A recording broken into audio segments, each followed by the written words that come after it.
বুখারীতে একটা হাদিস আছে, সালাসাতুন ফিল গার, বনি ইসরাইলের 3 লোক সফরে বেরিয়েছে, মরুভূমির সফর, মাঝখানে তুফান, কই যাবে, কই বাঁচবে, দৌড়াদৌড়ি শুরু। দৌড়াতে দৌড়াতে এক পাহাড়ের গুহার ভেতরে আশ্রয় নিয়েছে। গুহা চিনেন তো? পাহাড়ের গুহা। আশ্রয় নেয়ার সাথে সাথেই বৃষ্টির পানির ঝাপটায় পাহাড়ের উপর থেকে বিশাল এক পাথর খণ্ড এসে পাহাড়ের গুহার মুখটা বন্ধ করে দিয়েছে। বন্ধ, অন্ধকার। এরা পড়ছে বিপদে, হায় হায়, বাঁচার জন্য ঢুকলাম, এখন দিই মরণ। ঢুকছিল কি জন্য? এখন মরণ। বিশাল পাথরের খণ্ড এসে গুহার রাস্তাটা বন্ধ করে দিয়েছে। 3 জন গায়ে যত শক্তি ছিল ধাক্কায়ও পাথর সরাইতে পারে না। হায় হায়, অক্সিজেন ভিতরে যা আছে আধা ঘন্টা শেষ হয়ে যাবে। কি করে বাঁচবো? বাঁচার উপায় নাই। চিল্লা ফাল্লা শুরু হয়ে গেল, কান্নাকাটি শুরু। একজন বলে, তোমাদের জীবনে কার কি নেক আমল আছে, যেই নেক আমলটা আল্লাহর ভয়ে করছিল ওইটার ওসিলা দিয়ে দোয়া করে দেখো কিছু হয় কিনা।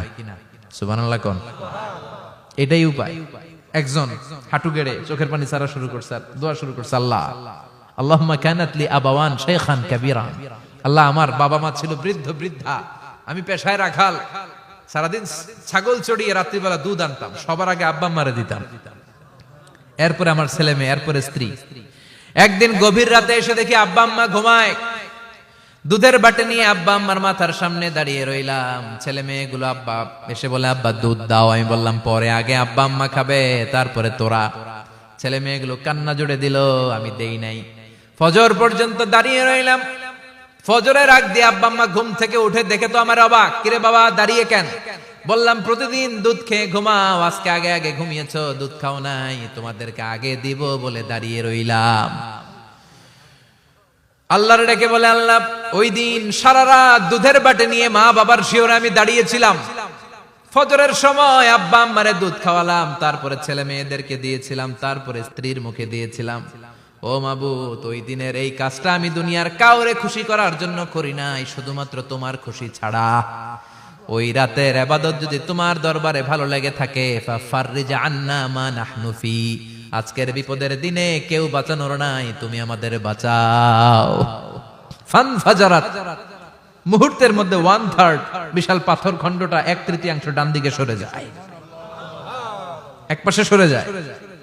সামান্য আলো বাতাস ঢুকতে আরম্ভ করলো। এখন বাতাস ঢুকে, এখন বেঁচে থাকতে পারবে এই নিশ্চয়তা হয়েছে। সুবহানাল্লাহ কোন? এবার সে বলল, ভাই তোর কি আমল আছে বল। দ্বিতীয় জন হাঁটু গেড়ে আবার চোখের পানি ছেড়ে আল্লাহরে ডেকে বলে, মাবুদ আমার এক চাচাতো বোন ছিল, কানাত লি ইবনাতু আম জামিলা ওয়া কুনতু উহিব্বুহা কাআশাদ্দি মা ইউহিব্বুর রিজাল আন-নিসা। আল্লাহ সুন্দরী, অনন্যা, অপ্সরী, প্রিয়ংবদা, অনুসুয়া, গুণবতী, রূপবতী আমার এক চাচাতো বোন ছিল, তার প্রেমে আমি ছিলাম পাগল পাড়া, কিন্তু সে তো আমার ডাকে সাড়া দেয় না। অনেক চেষ্টা করলাম তারে পাওয়ার জন্য। চাচাতো বোন আমারে বলে, 100 স্বর্ণ মুদ্রা যেদিন দিতে পারবা ওই দিন আমারে পাবা। এবার আমি স্বর্ণ মুদ্রা কালেকশনের কাজে লেগে গেলাম। বছরের পর বছর চেষ্টা করে 100 স্বর্ণ মুদ্রা যেদিন পেলাম ওই দিন চাচাতো বোনের কাছে গেলাম, যে তার হাতে স্বর্ণ মুদ্রা দিলাম, বললাম চলো এবার আমরা অপকর্ম করি। স্বর্ণ মুদ্রা পেয়ে সেও খুশি, আমিও খুশি। সে পাইছে স্বর্ণ, আমি পাইছি তারে। গোপন একটা রুমের ভেতরে ঢুকলাম, দুজনে জামা কাপড় খুলে ফেললাম, নেকেড হয়ে পাপ কাজ শুরু করব।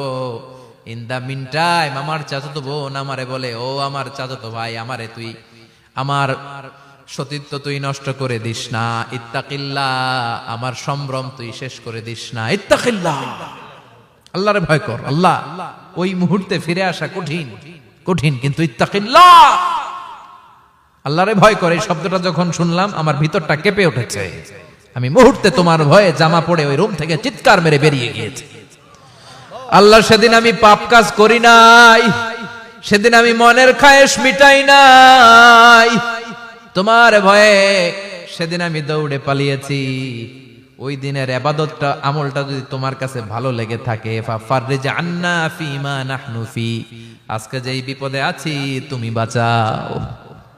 বলার সাথে সাথে 2/3 2/3 পাথরের খণ্ডটা আরো ডান দিকে সরে যা। সুবহানাল্লাহ পড়েন। এবার আরো বড় ফাঁকা হয়েছে। এবার তারা বেরোতে চেষ্টা করলো, দেখে মাথা বেরোয়, শরীর বেরোয় না, হাত বেরোয়, পিঠ বেরোয় না, পা বের হয়, দেহ বেরোয় না। আরো সরতে হবে। এবার বাকি আছে কয়জন? সে দোয়া করতে শুরু করলো, আল্লাহ ইস্তাজারতু উজারাক, আমি ব্যবসায়ী ছিলাম, অনেক শ্রমিক ভাড়া করে একদিন একটা কাজ করালাম, সব শ্রমিকের টাকা দিয়ে দিলাম। এক শ্রমিক টাকা না নিয়ে ভাগলপুর কই যে গেছে নিজেও জানি না, ওর টাকা আমার কাছে রয়ে গেল। এই শ্রমিককে আর টাকাটা বুঝাই দিতে পারি নাই। এই টাকা দিয়ে আমি কয়েকটা ছাগল কিনলাম, এই ছাগলগুলো বাচ্চা দিল, ওগুলো বাচ্চা দিল, ওগুলো বাচ্চা দিল, দিতে দিতে বিশাল ছাগলের ডেইরি ফার্ম করে ফেললাম তার ওই টাকা দিয়ে। 1 যুগ 12 বছর পরে সে এসে বলে আমার টাকা ফিরায় দাও। আমি বললাম এই যে ছাগলের ডেইরি ফার্ম পুরোটাই তোমার। সে বলে আতাস্তাজিউ মিন্নি, আমার সাথে ঠাট্টা করো? আমি পাই সামান্য কয়টা টাকা, 1 যুগ আগে যেই টাকা পাইতাম ওইটা দিলেই চলবে। আমি বললাম ও শ্রমিক, তোমার টাকা দিয়ে আমি ছাগল কিনে ব্যবসা করেছি, ছাগল বাচ্চা দিয়েছে, বাড়তে বাড়তে বাড়তে বাড়তে আজকের বিশাল এই ডেইরি ফার্ম, এই ডেইরি ফার্মের মালিক আমি নই, তুমি নিয়ে যাও। বলার সাথে সাথে শ্রমিক আনন্দে নাচতে নাচতে ডেইরি ফার্ম নিয়ে যায়। ও আল্লাহ, ওই দিন যদি সে যতটুকু টাকা পাওনা ছিল অতটুকু দিলেই সে খুশি হয়ে যেত, শুধু তোমার খুশির জন্য পুরো ডেইরি ফার্ম আমি তারে দিয়ে দিয়েছিলাম। আল্লাহু আকবার। আল্লাহ, আজকের এই বিপদের দিনে আমার সেদিনের আমলটা যদি তোমার কাছে ভালো লাগে তুমি বাঁচাও। বলতে দেরি, মুহূর্তের মধ্যে বিশাল প্রকাণ্ড পাথর খণ্ডটা অন্যদিকে দৌড়ে চলে যায়। পাহাড়ের গুহা ওপেন, পাথর খণ্ড নাই। আল্লাহর শুকরিয়া আর তাকবীর দিতে দিতে 3 জন বের হয়ে যায়। সুবহানাল্লাহ পড়েন।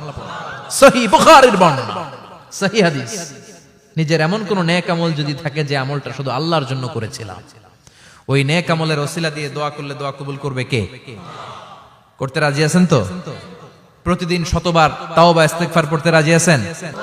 বিশ্বনবী বললেন না, দোয়া মুখুল ইবাদা, দোয়া হলো ইবাদতের নির্যাস, যার দোয়া নাই ওর কিচ্ছু নাই।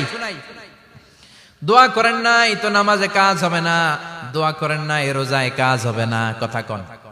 আর দোয়া মুখুল ইবাদা, দোয়া হচ্ছে ইবাদতের নির্যাস। আবার তিরমিজির বর্ণনায় বললেন আর দোয়া হুয়াল ইবাদা, দোয়াটাই নাকি ইবাদত, দোয়াটা ইটসেলফ এইটাই ইবাদত। নামাজ যেমনি ইবাদত, রোজা যেমনি ইবাদত, হাত তুলে যে দোয়া করলেন এইটাও ইবাদত। সুবহানাল্লাহ পড়েন। এটা মুমিনের ওয়েপন, সিলাহুল মুমিন। সাপ্লিকেশন, দোয়ার ইংরেজিতে বলে সাপ্লিকেশন। সাপ্লিকেশন is the weapon of believers. এটা বিশ্বাসীদের অস্ত্র। সবকিছুর কারামতি যেখানে শেষ, দোয়ার কারামতি ওইখানে। এরকম অনেক শুনবেন, ক্যান্সারে আক্রান্ত, দুরারোগ্য ব্যাধি, বাংলাদেশের চিকিৎসা শেষ, ইন্ডিয়া গেছে, কয় বাঁচবো 3 মাস। কয় মাস? এরপরে 7 বছর বাইসা ছিল। কেমনে বাঁচলো? কেমনে? দোয়া। দোয়ার পাওয়ার আছে না নাই? তবে দোয়াটা দোয়ার মতো হতে হবে। সিনসিয়ার দোয়া ইজ লাইক এ মিসাইল। একনিষ্ঠ দোয়া এটা মিসাইলের মতো। মিসাইল হামলা করলে ইঞ্চি ইঞ্চি যেখানে মিসাইল বোমাটা পড়ার কথা ঠিক ওখানে পড়বে। ড্রোন হামলা করলে ঠিক ওখানে, ব্যালিস্টিক ক্ষেপণাস্ত্র নিক্ষেপ করলে লক্ষ্য বস্তু যেমনি ভিত করে, তেমনি দোয়ার মতো দোয়া করলে মুহূর্তেই দোয়া কবুল হয়ে যায়। আমরা দোয়ার মতো দোয়া করতে জানি না, কেমন করে দোয়া করতে হয় আমাদের জানা নাই, এজন্য দোয়াও কবুল হয় না। চিল্লা এখন ঠিক কিনা? কিন্তু আল্লাহ ওয়াদা দিয়েছেন, উজিবু দাওয়াতাদ দাঈ ইযা, আমার বান্দা দোয়া করলে আমি দোয়া কবুল করি, আমার বান্দা চাওয়া মাত্রই আমি কবুল করে নেই। সুবহানাল্লাহ পড়েন। যত দোয়া আপনি করেছেন সব কবুল, সব, অল অফ ইউর দুআস আর অ্যাকসেপ্টেড, সব কবুল হয়েছে আল্লাহর কসম। অনেকে বলবে হুজুর এটা আবার কি কইলেন, এতক্ষণ তো ভালোই কইতেছিলেন, সব দোয়া আবার কবুল হয় কেমনে? আমি তো জীবনে কত কিছু চাইলাম, কত কিছুই তো পাই নাই। আছে না এরকম? অনেকে অনেক পেরেশান, আফসোস করে হুজুর চাইলাম আল্লাহ দিল না। 4টা মাইয়া, এবার কাবা ধইরা চাই আইছি পোলার কথা, এটাও হইছে মাইয়া। আছে না নাই? 5টা ছেলে হইছে, মেয়ের জন্য বুকটা হাহাকার। হজে যে আরাফাতের ময়দানে চেয়ে আসলাম, এইবারও হইছে আরেকটা পোলা। আছে না নাই? কত কিছু চাইলাম, পাইলাম না, হুজুর দিল না আল্লাহ। বলে না আপনার সব দোয়া কবুল, তবে কবুল হওয়ার 3টা সিস্টেম আছে। কয়টা? চান্দোলার ভাইয়েরা মনে থাকবে কয়টা? আপনি যত দোয়া করছেন সব কবুল, কারণ আল্লাহর কাছে কিছু চাইলে আল্লাহ ফিরায় দিতে জানে না। আল্লাহ জানেই না কেমনে ফিরায় দিতে হয়। সুবহানাল্লাহ কোন? চাওয়া মাত্রই আল্লাহ বলে অ্যাকসেপ্টেড, যা কবুল, দিব দিব না এটা বলতে জানে না, চাওয়া মাত্রই বলে দিব। 3 সিস্টেম। নাম্বার 1, আপনি আল্লাহর কাছে দোয়া করলেন, চাইলেন, আল্লাহ বলে দিব, বলেই তিনি দিয়ে দেন আর আপনি খুশি হয়ে যান, পেয়ে গেলেন। নাম্বার 2, আপনি আল্লাহর কাছে দোয়া করলেন, চাইলেন, তখনও আল্লাহ বলে দিব, তবে এখন না, সবুর, একটু পরে দিব। কখন দিলে আমার জন্য ভালো, আমার চেয়েও ভালো জানে কে? পরে দিবে। নাম্বার 3, চাইলেন, দোয়া করলেন, আল্লাহ তখনও বলে দেব, তবে এখনো না, পরেও না, কিয়ামতের দিন যেদিন বিপদে পড়বে ওই দিন দেব। যেদিন তোর বাবা তোরে চিনবে না, তোর মা তোরে চিনবে না, বন্ধু বন্ধুরে চিনবে না, পীর সাহেব মুরিদরে চিনবে না, মুরিদ পীর সাহেবরে চিনবে না, ইমাম সাহেব মুসল্লিরে চিনবে না, মুসল্লি ইমাম সাহেবরে চিনবে না, কেউ কাউরে চিনবে না। ওই কঠিন দিনে তোরে আমি বাঁচাইয়া দেব। তাইলে দোয়া যা করছেন ছোটবেলা থেকে আজকে পর্যন্ত, লস হয়েছে না লাভ? লস না লাভ? এজন্য বেশি বেশি দোয়া করার দরকার আছে না নাই? জীবনে যদি কোনো নেক আমল থাকে, ওই নেক আমল দিয়ে যদি আল্লাহর কাছে দোয়া করেন, দোয়া কবুল করে নিবে কে? তবে নেক আমলটা হইতে হবে শুধুমাত্র আল্লাহর সন্তুষ্টির জন্য। প্রত্যেকের জীবনেই কিছু আমল আছে যেটা লোক দেখানো করে, আছে না নাই? আবার কিছু আমল আছে আল্লাহরে খুশি করার জন্য করে, আছে না নাই? কথা বুঝতে পেরেছেন? রাত্রিবেলা যাচ্ছেন, কেউ নাই, রাস্তায় হঠাৎ দেখলেন মসজিদ, পাশে লেখা বড় করে দান বাক্স, পকেট থেকে কচকচে 1000 টাকার নোটটা ওইখানে ঢেলে দিলেন দান বাক্সের ভিতরে। কেউ দেখে নাই, দেখছে কে? এটা পৃথিবীর কাউরে দেখানোর জন্য দিছিলেন? এই দানটা আল্লাহর কাছে প্রিয়। গোপন দান আল্লাহর রাগকে কমিয়ে দেয়। সুবহানাল্লাহ বলেন। আল্লাকা সিররুন ইনদাল্লাহ বাইনাকা আনতা ওয়া বাইনাল্লাহ, আল্লাকা সাদাকাতুন তাখফা লা ইয়ালামুহা ইল্লাল্লাহ, আল্লাকা সিররুন ইনদাল্লাহ বাইনাকা আনতা ওয়া বাইনাল্লাহ, আল্লাকা সাদাকাতুন তাখফা লা ইয়ালামুহা ইল্লাল্লাহ। সুবহানাল্লাহ বলেন। আল্লাকা সিররুন ইনদাল্লাহ, তোমার আর তোমার রবের মাঝে এমন কোন গোপন জিনিস আছে নাকি যেটা আল্লাহ ছাড়া কেউ জানে না? তোমার কোনদিন কোন গোপন দান আছে নাকি যেটা আল্লাহ ছাড়া কেউ দেখেনি? ওই দানটা আল্লাহর কাছে প্রিয়। চিল্লায় বলেন ঠিক কি না?